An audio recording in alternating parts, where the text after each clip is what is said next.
बिस्मिल्लाहिर्रहमानिर्रहीम। मैं Abdullah Durrani, candidate for NA 262 Pakistan Peoples Party के जानिब से अपने कागजात से नामजदगी जमा करवाने कल RO ऑफिस पहुंचा था, लेकिन RO साहब 2 बजे के बाद अपने दफ्तर में मौजूद नहीं थे। उसके बाद हम 11-12 बजे तक हम वहाँ पर मौजूद थे। मीडिया के लोग इस चीज़ के गवाह हैं। लेकिन अफसोस की बात यह है कि 11-12 बजे तक हमारे साथ जो लोग मौजूद थे, आज जो लिस्ट शाया हुआ है उसमें उनके नाम मौजूद हैं।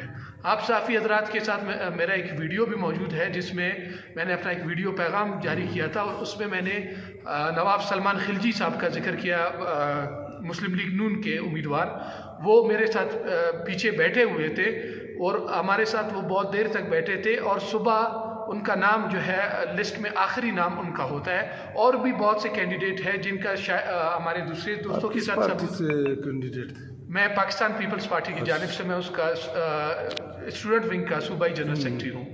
तो इस वक्त हम इलेक्शन कमीशन को भी दरख्वास्त लिख रहे हैं। अगर इलेक्शन कमीशन इस दरख्वास्त पर अमल दरामद नहीं करता है, हमारे पास पुख्ता सबूत है कि जो लोग इसमें सिर्फ नवाब सलमान खिलजी का मेरे तरफ से जो वीडियो मौजूद है, इसमें 3 से 4 और भी उम्मीदवार हैं जिनके लोग वो बजाते खुद बैठे हुए थे, वो जो है उनके नाम भी लिस्ट में मौजूद है। तो इलेक्शन कमीशन से दरख्वास्त है कि इस जमहूरी अमल को मुतासिर ना करे, इस अमल को सही तरीके से जारी रखे और अगर वो इस अमल को मुतनाज़ा बनाते हैं, हमारा आखिरी रास्ता अदलिया है। हम फिर अदलिया से जो है इंसाफ की तवक्को रखेंगे कि वो इस अमल पे जो है एक्शन ले। आप लोग प्रेस कॉन्फ्रेंस भी कर रहे हैं? जी, इंशाल्लाह ताला हम जो भी प्लेटफॉर्म है, एक हमारा आईनी हक है, हम इसको हम लोगों की नुमाइंदगी करने आए हैं। जमातों या दीगर कैंडिडेट भी आपके साथ है इस मसले? जी, इस वक्त हमारे साथ जो है 10 से 12 कैंडिडेट है, मुख्तलिफ जमातों के आज़ाद उम्मीदवारान हैं। इसमें कुछ अलग तकरीबन हमारे साथ 15 से 20 उम्मीदवारान ऐसे हैं जो राब्ते में हैं। कुछ हम एक साथ इकट्ठा कर रहे हैं। इस वक्त हमारे साथ 10 उम्मीदवार हैं, एक अलग वो कर रहे हैं, वो तकरीबन 3 से 5 उम्मीदवार वो है। तो एक किस्म से अगर वक्त ख़त्म हो चुका है, फिर भी RO के साथ वक्त होता है। अगर वो कह रहे हैं कि मैं 4 बजे तक मौजूद था, तो ऐसे पहले भी हुआ है कि एट अ टाइम उस टाइम को बढ़ाया जाता है कि उम्मीदवारान अहाते में मौजूद है, ऑफिस में मौजूद है, उसको टाइम को बढ़ाते हैं जब तक वो सबके कागजात नामजदगी जो है रिसीव नहीं होते हैं।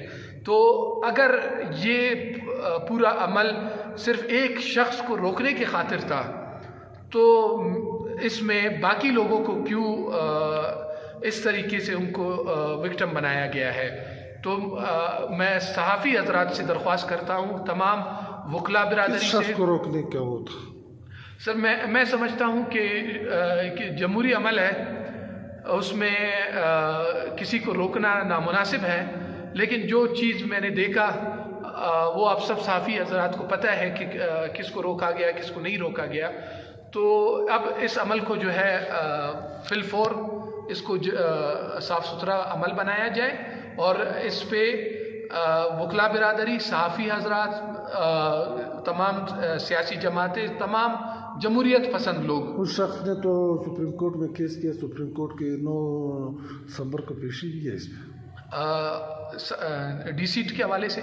जी, DCT के हवाले से देखें, बाकी अदालत का फैसला होता है। आइनी तौर पर वो जिस पार्टी के उम्मीदवार है, जिस पार्टी के टिकट से या उसके सीट पे उसके मेंबर है, तो उस पे आर्टिकल उन पे लगता है, वो जो है इस पे इसके पाबंद है। अब आइनी तौर पर जो हुआ है वो अमल हुआ है। अब आगे अदालत का फ़ैसला है, अदालत जो फ़ैसला करती है हम उस पे खड़े हैं। लेकिन इस वक्त जो प्रोसेस चल रहा है, उस प्रोसेस को हम चाहते हैं कि एक प्रोसेस दागदार ना हो। मतलब अगर RO ने आपका ना माना, आप लोग इसको हाई कोर्ट में चैलेंज करेंगे?